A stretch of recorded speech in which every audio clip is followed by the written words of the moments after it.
tes pramusim sudah berakhir. Tentu saatnya konten yang kalian tunggu-tunggu, yaitu prediksi urutan persaingan di F1 musim 2025.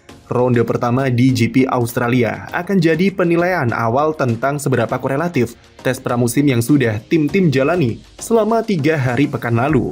Sedikit disclaimer, kami mengambil prediksi ini dari hasil pengamatan serta analisis data mentah yang kami lakukan selama 3 hari tes pramusim pekan kemarin. Dan karena mengambil dari pramusim, maka prediksi kami punya peluang kesalahan yang cukup besar karena data yang diambil masih sangat mentah dan terlalu banyak faktor pembeda yang bermain di antara tim. Oleh karena itu, prediksi kami cukup dijadikan sebagai gambaran kasar saja dan bukanlah patokan pasti seperti apa persaingan di F1 musim ini. Tanpa basa-basi, mari kita mulai saja pembahasannya. Sauber masih sama seperti musim lalu, yaitu masih dengan mentalitas santuy meskipun harus tersungkur di barisan bawah. Mobil C45 sebenarnya memiliki desain yang cukup inovatif dengan potongan flap sayap depan untuk membentuk vortex dan lekukan di sidepodnya. Namun desain mobil yang unik dan lekukan aerodinamis nampaknya tidak terlalu terlihat hasilnya di sirkuit. Pembalap sekelas Nico Hülkenberg nampak sangat kesulitan ketika membawa mobilnya dengan banyaknya koreksi saat exit tikungan yang menandakan grip ban belakang yang kurang bagus. Secara long run, Sauber tertinggal 1,2 sampai 1,5 detik lebih lamban. Dan jelas dengan kecepatan seperti ini, maka Hülkenberg dan Bortoleto akan lebih sering menikmati papan bawah. Tapi sekali lagi mereka sangat santai dengan realita tersebut, karena yang penting adalah 2026 ketika tim berubah menjadi pabrikan Audi. Meski memiliki livery paling cantik, namun Racing Bulls tidak terlalu meyakinkan di sirkuit. Salah satu tanda kalau Racing Bulls mengalami masalah di persoalan aerodinamika adalah mereka memasang perangkat aero rig sampai 6 kali pada satu sesi di hari kedua. Tim membutuhkan data yang lebih untuk mengkonfirmasi apa yang mereka dapatkan dengan apa yang sudah disimulasikan. Handling V-Carb 02 tak begitu impresif dan masih ada beberapa masalah seperti understeer yang berujung ke kestabilan mobil yang kurang. Tsunoda mengakui kalau mereka tak memiliki performa yang diharapkan, dan persis seperti paruh pertama musim lalu, di mana Racing Bulls hanya jadi tim ke-9 tercepat. Setidaknya mereka bisa mengumpulkan lebih dari 450 lap, dan punya banyak data untuk dipelajari sebelum GP Australia. Kedatangan Adrian Newey sepertinya akan sangat dinantikan oleh Aston Martin. Karena apa yang dilihat dari tes pramusim kemarin, tim ini sangat tidak meyakinkan. Meskipun Andy Cowell mengatakan kalau banyak perbaikan dari handling mobil, tapi Fernando Alonso memiliki impresi yang berbeda. Alonso mengaku kalau secara performa awal, EMA25 tidak jauh berbeda dari mobil sebelumnya, dan banyak hal yang harus dikerjakan jika ingin pertahankan posisi kelima konstruktor. Walaupun ia masih menyimpan optimisme karena melihat potensi yang oke dari mobilnya, namun dilihat secara langsung di sirkuit, memang terlihat kalau Aston Martin masih punya masalah stabilitas ketika fase di pertengahan tikungan. EMA25 masih pertahankan keunggulan di aspek pengereman, namun ketika di bawah, ketika long run ataupun hot lap, Aston Martin tidaklah begitu impresif. Dari perolehan lap, Aston Martin hanya kumpulkan 306 lap saja, dan jadi urutan kedua paling sedikit. Lance Stroll yang sakit di hari terakhir sama sekali tidak membantu untuk memberikan Aston Martin data yang berharga untuk hadapi musim 2025 yang panjang. Sama seperti musim lalu, pendekatan Haas tidaklah mempedulikan soal catatan waktu di mana mereka hanya ada di posisi 9 tercepat. Fokus Haas adalah long run, dan long run. Dari awal tes hari pertama sampai hari ketiga, Haas terus-menerus lakukan long run untuk memaksimalkan performa mobil saat balapan, terutama di aspek manajemen ban.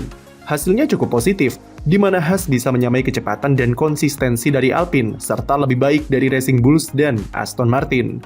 Degradasi ban mereka cukup kecil dengan konsistensi yang ditunjukkan baik oleh Esteban Ocon dan Oliver Bearman. Satu-satunya hal skeptis dari Haas adalah mereka belum melakukan simulasi race dengan bahan bakar penuh. Agak sulit untuk menentukan di mana Haas akan bersaing. Namun yang jelas, posisi Haas akan saling bertukar dengan Aston Martin atau tim yang ada di atasnya. Memimpin catatan waktu keseluruhan, Williams menatap musim 2025 dengan optimisme yang cukup tinggi. Meski fokus utamanya adalah 2026, namun Williams sepertinya mampu membuat mobil yang merupakan evolusi dari aspek aerodinamis dari versi musim lalu. Perbaikan sensitivitas grip ban depan dan kestabilan ban belakang yang masih dipelihara membuat FW47 berkembang cukup pesat dan nyaris 1 detik lebih cepat dari GP Bahrain musim lalu. Salah satu tantangan Williams adalah long run mereka tidak seimpresif waktu tercepatnya dan mungkin akan membuat tim harus bersaing dengan Haas. Belum lagi ada peluang jika James Vowles akan menghentikan development FW47 lebih awal untuk fokus total ke mobil 2026 secepat mungkin. Peran Carlos Sainz tentu akan sangat ditunggu-tunggu, karena dia sudah berkomitmen jika kepindahannya ke Williams bukan sebagai penurunan karir, tapi untuk membawa tim ke era kejayaannya lagi. Alpine memiliki momentum yang bagus setelah berhasil comeback dari keterpurukan di awal 2024 untuk selesaikan musim di posisi ke-6 konstruktor. Selain itu, Alpine akhiri 2024 dengan level kompetitif yang sangat bagus, di mana mereka menjadi tim tercepat kelima dan bahkan sempat tembus ke 3 besar dalam 3 balapan terakhir. Momentum tersebut sepertinya akan dilanjutkan Alpine di musim 2025 jika melihat tes pramusim kemarin. Secara catatan waktu, mereka memang tidak sekencang Williams, namun itu karena Alpine lebih fokus ke pengambilan data dan long run. Total, tim Enstone ini bisa kumpulkan lebih dari 400 putaran selama 3 hari. Simulasi long run Alpine cukup bagus dan bisa menempel tim papan atas yang menunjukkan kalau mereka cukup mumpuni untuk konsisten di 5 besar. Tantangan bagi Alpine mungkin adalah reliabilitas mesin yang masih dipertanyakan dan jak duhan yang masih perlu adaptasi.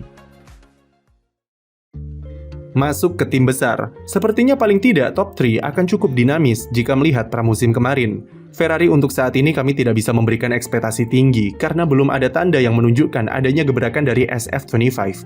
Memang catatan waktu mereka berada di 3 tercepat, namun itu dibuat karena Ferrari cukup fokus terhadap hot lap ketika pramusim hari kedua.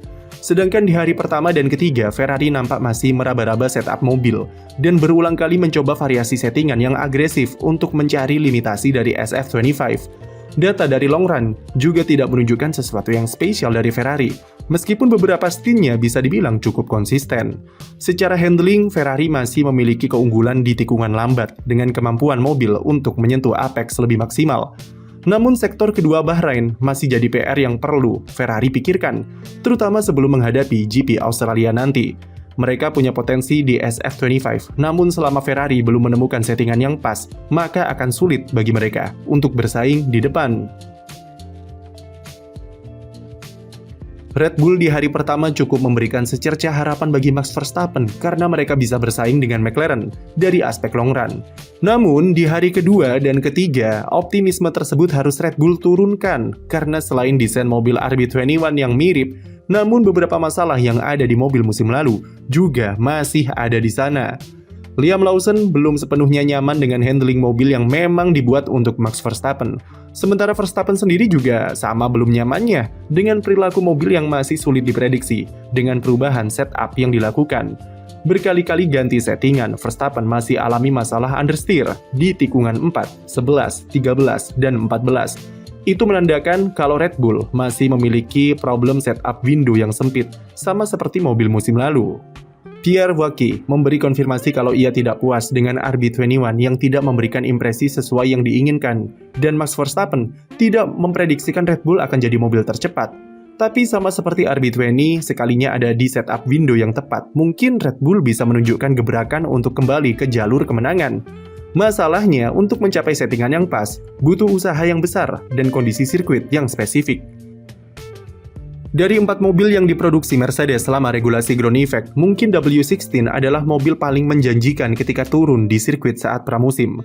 Berbeda dari musim-musim sebelumnya yang selalu penuh dengan pesimisme, untuk 2025 sepertinya auranya lebih positif, dan ada keyakinan kalau Mercedes akan kompetitif di baris depan sejak awal. George Russell memimpin catatan waktu di hari terakhir, dan lebih dari itu, catatan long run mereka hanya kalah dari McLaren, dan terlihat cukup konsisten. Sejak hari pertama pramusim, mobil W16 menunjukkan karakteristik yang sesuai dengan target James Allison, yaitu mudah dikemudikan dan lebih mudah diprediksi di tikungan. Baik Russell ataupun Antonelli bisa kemudikan W16 dengan nyaman, tanpa berbagai macam koreksi di setirnya.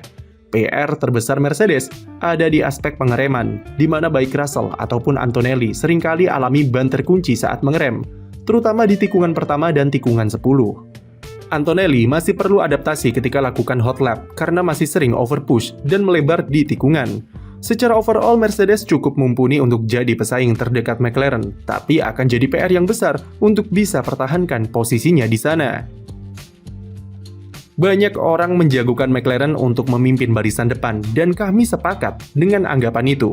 Sudah kami bahas di video sebelumnya, McLaren memiliki data long run yang cukup superior jika dibandingkan dengan Mercedes, Red Bull, ataupun Ferrari. Pramusim tanpa masalah yang berarti, dan karakter mobil masih memiliki banyak keunggulan yang ada musim lalu, dengan kelemahan yang sudah teratasi dengan baik.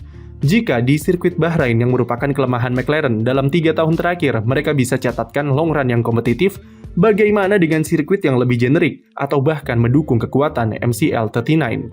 Masih ada beberapa aspek yang bakal jadi limitasi seperti efisiensi aero dan performa di tikungan lambat, namun itu tidaklah begitu serius. Untuk fase awal musim, McLaren akan sangat diunggulkan untuk meraih kemenangan. Bahkan kami tidak kaget kalau MCL39 akan mendominasi, meskipun mungkin tidak akan sekuat seperti Red Bull pada 2023. Jadi bagaimana prediksi atau urutan top 10 menurut kalian di musim 2024? Coba tulis di komentar, dan jangan lupa beri like dan subscribe untuk konten F1 lainnya.